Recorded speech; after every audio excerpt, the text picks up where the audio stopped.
안녕하세요, 여러분. 굿모닝 행정학 진행하는 여러분의 영디 최영희입니다.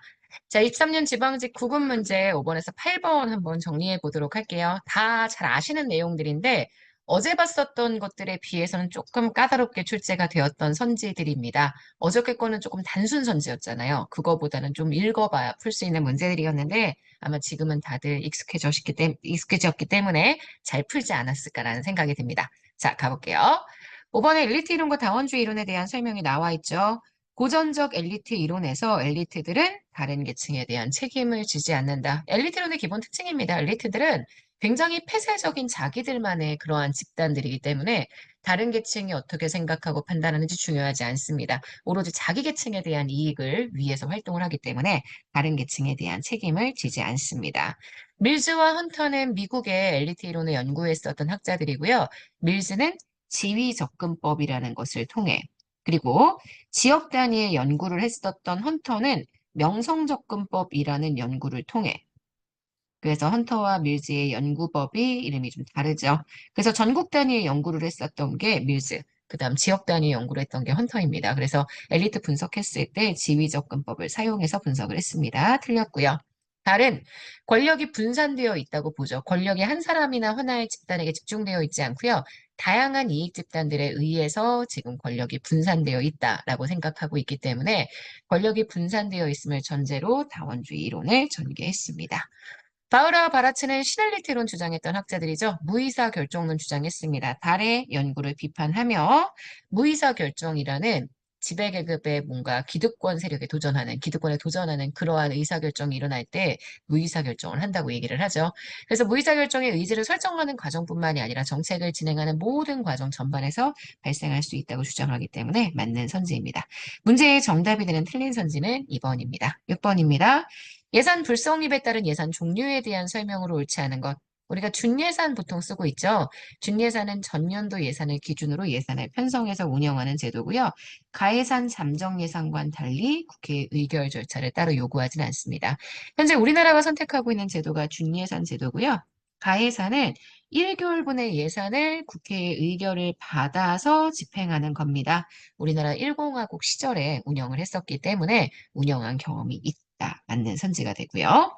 잠정 예산은 수개월 단위로 임시 예산을 편성해서 운영하는 겁니다. 맞습니다. 그리고 가해상과 마찬가지로 국회의 의결을 받아야 하기 때문에 수개월 단위의 임시 예산은 맞지만 국회의 의결이 필요하다고 보셔야 합니다. 4번 틀렸습니다. 그래서 6번의 정답은 4번이 됩니다. 7번 갈게요. 동기부여 이론에 대한 설명으로 옳은 것. 로크의 목표 설정 이론. 아시겠지만 로크는 목표에 따라, 목표가 어떠냐에 따라 동기 유발이 달라진다. 동기부여의 과정 이론이죠. 그래서 목표가 일단 구체적이어야 되고요. 그리고 목표가 좀 어려워야 합니다. 난도가 높아야 돼요. 자, 그 다음 목표에 대한 환류가 굉장히 명확해야 합니다. 그래서 구체적이고 어렵고 환류가 가능한 목표여야 동기유발을 시킬 수 있다고 생각했기 때문에 결국 목표가 가지고 있는 도전성, 난이도죠, 명확성 이런 것들을 강조했다고 볼 수 있습니다. 1번 맞는 선지고요. 매슬로우는 욕구 5단계설에서 욕구가 늘 밑에서 위로 상향된다고 보죠. 욕구의 좌절과 퇴행을 강조하진 않았습니다. 매슬로우의 이론을 수정해서 욕구의 좌절과 퇴행을 강조했던 것은 엘더퍼의 ERG 이론의 특징이고요.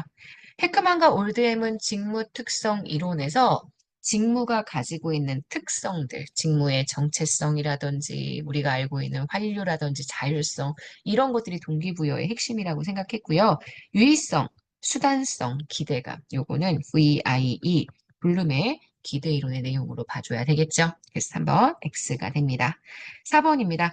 엘더퍼의 ERG 이론에서 위생 요인과 동기 요인에 대한 이야기를 했느냐? 아닙니다. 위생 요인과 동기부여에 대한 이야기를 하면서 위생 요인이 충족됐다고 하더라도 동기부여가 되는 건 아니다라고 주장했던 건 엘더퍼의 이론이 아니라 허츠버그의 이계 요인 이론, 허츠버그의 이계 요인 이론의 내용입니다. 그래서 지금 보시는 4번 X가 되겠죠. 문제의 정답이 되는 건 1번입니다. 8번입니다. 품목별 예산 제도에 대한 설명으로 옳지 않은 것. 예산을 처음부터 품목 중심으로 편성을 하죠. 1920년대에 미국의 연방정부에 도입되었던 예산 제도고요. 아시겠지만 예산을 쓰는 공무원들이 실제 그 물건 구입하는 것이 어떤 품목으로 구성이 되는지를 써서 예산에 대한 의결을 받고 그 이후에 집행을 하기 때문에 공무원의 자의적인 예산 집행을 통제하기 위한 수단이다라고 얘기할 수 있습니다. 미국에서 공무원의 부정부패를 막고 행정의 능률성을 향상시키기 위해서 도입되었고요. 정부 활동에 대한 총체적인 사업 계획이나 우선순위 결정은 할 수가 없습니다. 이런 총체적인 사업 계획 같은 걸 하려면 플랜을 설정해서 프로그램을 만들어주는 PPBS와 같은 그런 제도가 도입이 되어야 하는데 품목별 예산은 그렇게 장기적인 계획 같은 걸 세우지 않습니다. 예산 집행의 책임성을 확보할 수 있는 통제 지향의 예산 제도인 건 맞고요.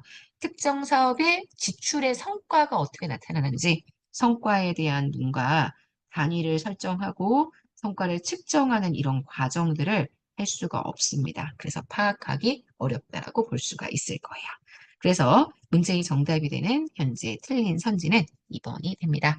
자, 여기까지 하면 우리 5번부터 8번 문제까지 정리를 했습니다. 내일은 9번부터 다시 문제들 들어가도록 하겠습니다.